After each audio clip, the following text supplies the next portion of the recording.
அனைவருக்கும் வணக்கம். நான் புவனேஸ்வரி சேலம்லேருந்து பேசுகிறேன். நான் ஒன் டு ஒன் ஆன்மீகம் சேனல் லாஸ்ட் இயர் 2024 ஜனவரியிலேருந்து பார்த்துக்கிட்டு இருக்கேன்.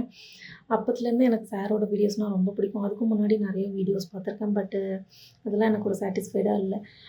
நமக்கு புரிகிற மாதிரி ஒரு யாருக்குமே ஜோதிடம்னா என்னன்னே தெரியாதவங்க கூட சாரோட வீடியோஸ் பார்த்தாங்கன்னா கண்டிப்பாக இன்ட்ரெஸ்ட் வந்துடும். ஜோதிடத்தை கற்றுக்கணும் அப்படின்னு சொல்லிட்டு. பிகாஸ் அவ்வளோ கிளியராக சொல்லி தருவார் மற்றவங்களுக்கு புரிகிற மாதிரி. அதுக்கப்புறம் சார் வந்து கிளாஸ் எடுக்க ஆரம்பித்தார். அடிப்படை ஜோதிடம் அப்படின்ட்டு அந்த வகுப்பில் சேர்ந்து நானும் படித்தேன். அதில் பேசிக்காக அடிப்படை ஜோதிடம்னா என்னான்ட்டு ஓரளவுக்கு வந்து கற்றுக்கிட்டேன். மாதிரி சாரோட கிளாஸை பொறுத்த வரைக்கும் சும்மா ஃபீஸ்க்காகவோ ஏதோ கிளாஸ் எடுக்கணுமேன்ட்டுலாம் சொல்லி தர மாட்டார். நமக்கு புரியுதா, நமக்கு நல்லா புரிஞ்சிருக்கா அதில் நமக்கு வந்துட்டு நம்மளை சாட்டிஸ்ஃபைடு ஆகிற மாதிரி தான் ஒரு கிளாஸே எடுப்பார். அவ்வளோ நல்லா கிளாஸ் எடுப்பார். மற்றவங்களுக்கு புரியுற மாதிரி எவ்வளோ டைமாக இருந்தாலும் ஆக்சுவலி ஃபஸ்ட்டு டைம் சொன்னதே வந்து 1 ஹவர் 1 1/2 ஹவர் to 2 ஹவர்ஸ்க்குள்ளே முடிக்கிற மாதிரி தான். பட் கிளாஸ் போக ஆரம்பித்ததுன்னா 2 ஹவர்ஸ் 2 1/2 ஹவர்ஸ்க்கு மேலே தான் போகும். அவ்வளோ நல்லா கிளியராக சொல்லி தருவார்.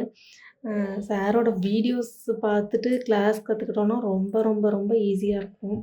அதுக்கும் முன்னாடியெல்லாம் எனக்கு உண்மையாலுமே ஜோதிடம்னா ஐயோ எதேதோ கால்குலேஷன் போடுறாங்க, அது கஷ்டமாக இருக்கும் போல இருக்குது அப்படின்னு தான் நினச்சேன். பட் வந்து உண்மையாலுமே ரொம்ப ஈஸின்னு நமக்கு புரிய வச்சதே வந்துட்டு சார் தான். சாரோட வீடியோஸ் தான் எனக்கு வந்து ஜோதிடத்தில் வந்து ஒரு இன்ட்ரெஸ்ட்டை உருவாக்குச்சு. அதுக்கு முன்னாடிலாம் நிறைய வீடியோஸ் பார்த்துருக்கேன். பட் எதுவும் வந்துட்டு எனக்கு சாட்டிஸ்ஃபைடாக இல்லை. சாரோடது தான் வந்துட்டு எனக்கு பிடிச்சிருந்துச்சு. சார் வந்து சொல்லி தர்றது வந்துட்டு அவ்வளோ கிளியராக யாருக்காக இருந்தாலும் ஈஸியாக அண்டர்ஸ்டாண்ட் ஆகிற மாதிரி சொல்லிக் கொடுப்பாரு. யாருமே இப்போ எனக்கு தெரிஞ்ச வரைக்கும் நான் இது வரைக்கும் பார்த்த வரைக்கும் ஜோதிடர்களை பொறுத்த வரைக்கும் ரீசன் சொல்லவே மாட்டாங்க. இதுதாம்மா உன் அமைப்பு, இப்படி தான் இருக்குது, கஷ்டம் இருக்க தான் செய்யும், அவ்வளோதான் அப்படின்னிடுவாங்க. பட் ஏன் இது இருக்குது, எதனால நமக்கு இந்த கஷ்டம், எந்த கட்டத்தில் எந்த கிரகம் இருக்கிறதுனால இந்த மாதிரிலாம் இருக்குது அப்படின்ட்டு எல்லாத்த பற்றியுமே கிளியராக வந்து சார் தான் சொல்லிக் கொடுத்தாரு.